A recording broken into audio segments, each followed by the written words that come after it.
नमस्कार, स्वागत है आपका यूट्यूब चैनल पर। बात करते हैं शाला संबलन प्रपत्र की। ऑनलाइन फीडिंग हेतु जो भी अधिकारी विद्यालय का निरीक्षण करने के लिए शाला संबलन के तहत विद्यालय में निरीक्षण के तौर पे आता है, तो उसके लिए ऑनलाइन आवेदन फीडिंग करना होता है।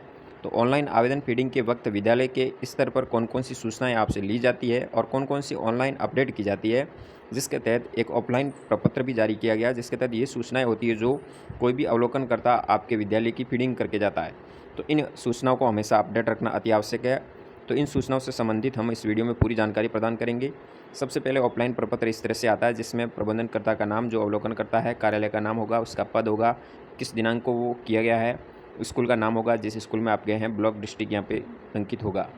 जिसके तहत विद्यालय में आप जाते हैं, वो समस्त विजिट ऑनलाइन फीडिंग होती है। ऑनलाइन फीडिंग के उपरांत आप शाला दर्पण के ऊपर जा करके अपनी स्कूल विजिट किस किस ने की है और करते वक्त उन्होंने किस तरह की आपके स्कूल के ऊपर टिप्पणी की है, क्या उसमें फीड किया है, तो आप विजिट रिपोर्ट में शाला दर्पण अपनी स्कूल आईडी पे जाकर भी देख सकते हैं।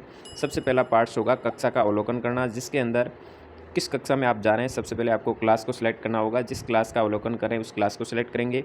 उसके उपरांत 2 नंबर आपसे पूछा जाएगा, उस कक्षा में उपस्थित विद्यार्थियों की संख्या कितनी थी, वो यहाँ दर्ज करनी होगी। तो 2 नंबर में विद्यार्थियों की संख्या। 3 नंबर किस विषय का अवलोकन करें आप, उस विषय को चयनित करना होगा, अंग्रेजी, हिंदी या गणित, जिसका भी हो रहा है। फिर वर्क बुक में लेटेस्ट वर्कशीट नंबर जो पूरा किया हुआ हो, तो जिस कक्षा को आपने, जैसे मान लो आपने अंग्रेजी विषय या 5वीं क्लास को सिलेक्ट किया है, तो उससे संबंधित उस वर्कबुक के अंदर आपने कितनी वर्कशीट तक उसका कार्य किया गया है और कितनी वर्कशीट तक उस कार्य को शिक्षक के द्वारा जांचा गया है। 2 तरह के यहाँ पे पेज नंबर आपको ऐड करने होंगे या वर्कशीट नंबर डालने होंगे। शिक्षक द्वारा असेसमेंट व ग्रुपिंग की स्थिति आपको देखनी होगी, यानी ग्रुप के अनुसार बच्चे है या नहीं विद्यार्थी। कक्षा में ग्रुप में कितने विद्यार्थी हैं, प्रत्येक ग्रुप बनाए गए हैं, तो ग्रुप 1 में कितने विद्यार्थी और ग्रुप 2 में कितने विद्यार्थी है। यदि ग्रुप है, असिस्टेड ग्रुपेज है, तो आपको संख्या लिखनी है, नहीं है तो नोट करके आपको उसमें फिल नहीं करना होगा।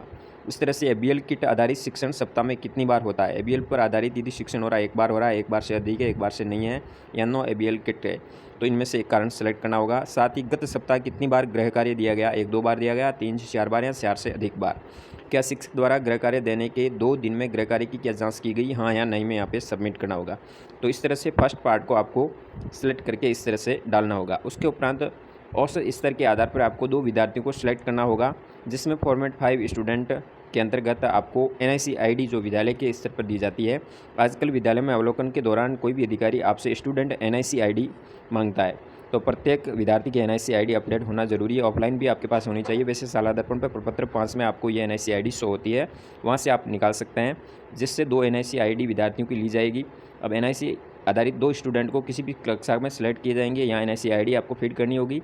उसके उपरांत उन विद्यार्थियों से हिंदी, इंग्लिश, गणित से संबंधित 15 प्रश्नों का सही उत्तर देना होगा। सही देता है या नहीं देता है, हाँ या नहीं में वो दर्ज करना होगा, किस विद्यार्थी ने कौन सा उत्तर दिया। तो इस तरह से ये विद्यार्थियों का अवलोकन होता है उत्तर आधारित। फिर कक्षा अवलोकन यदि आप 9 से 12 करने के लिए जाते हैं, तो भी वही इस तरह से आपको ये कक्षा अवलोकन करना होगा, किस कक्षा में जा रहे हैं चयन करना है, फिर विद्यार्थियों की संख्या कितनी है, किस विषय पर आप अवलोकन कर रहे हैं, गत सप्ताह कितनी बार गृह कार्य दिया गया है और गृह कार्य देने के 2 दिन में गृह कार्य की जांच की गई है या नहीं की गई है, अंतिम बार विद्यार्थी को कंप्यूटर लैब में कब ले जाया गया है, यहाँ पे आपको दिनांक लिखनी है।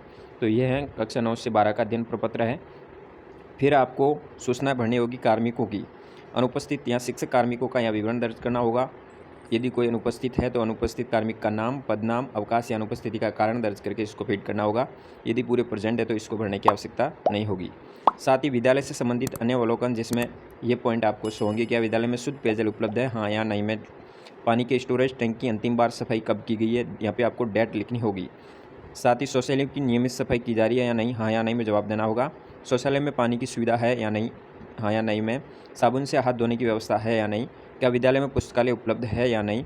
और विद्यार्थियों को अंतिम बार किस दिनांक को लाइब्रेरी की बुक वितरण की गई, वो भी यहाँ पे आपको लिखना होगा।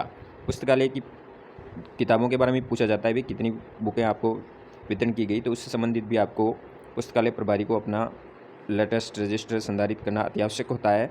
साथ ही फीडबैक के आधार पर संस्था प्रदान की परफॉर्मेंस कैटेगरी का आपको यहाँ पे चयन करना होगा।